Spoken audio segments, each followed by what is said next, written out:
Right now, I'm feeling uncertain about my future for next year in terms of which uni I'm going to go to.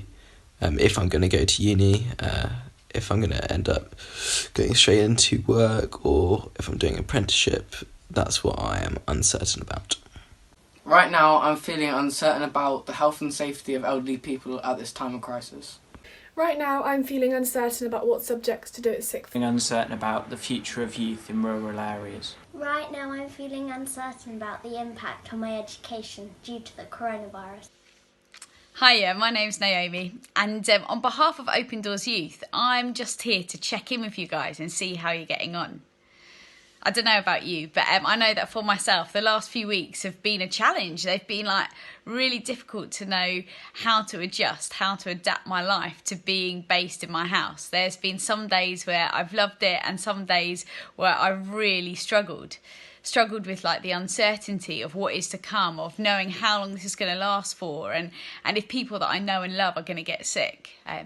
It's a real challenge, and I've kind of been thinking, if I want to get through this and I want to get through it, stronger than I am now, then I'm going to need to learn from the best people out there. And I want to suggest to you, and I'm learning for myself, that actually the people who are best placed to teach me are Christians who are persecuted for their faith. Because you see, every day they're living in situations of isolation where they're confined, contained, where there's restrictions on what they can and can't do. For them, this is normal. And I want to be learning from people who have already walked this kind of path. So let me tell you about this guy called Zafar. So Zafar, he's from Central Asia. I can't tell you exactly where. But when he was 21, he walked into a church, and he was wanted to learn English, and the church was putting on free English lessons. But he instead found Jesus. And he became a Christian from hearing these stories about this God who could do incredible things. But the challenge for Zafar is that he was really uncertain as to how his family would react. Uncertain about, whether he'd be able to stay at home. Uncertain about his future. Uncertain about actually whether they would share the same love of Jesus as he did. So he went and he shared his faith with them. And they weren't happy. In fact, they kicked him out. And so then he was really uncertain as to, what do I do next? How do I keep living for God if I don't have a home, if my family don't support me? Am I doing the right thing?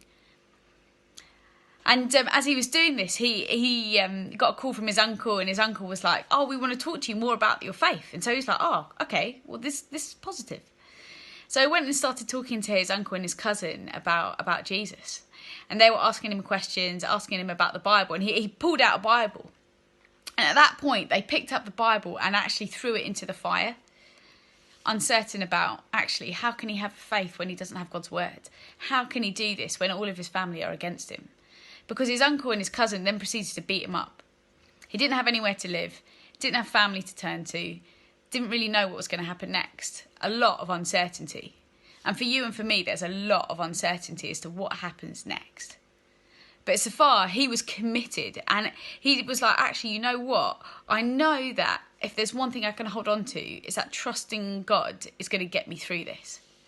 So you'll be pleased to know that actually Open Doors was able to help him out, got him somewhere to stay, and put him back on his feet to make sure that he has a future and a hope. And he's doing all right at the moment.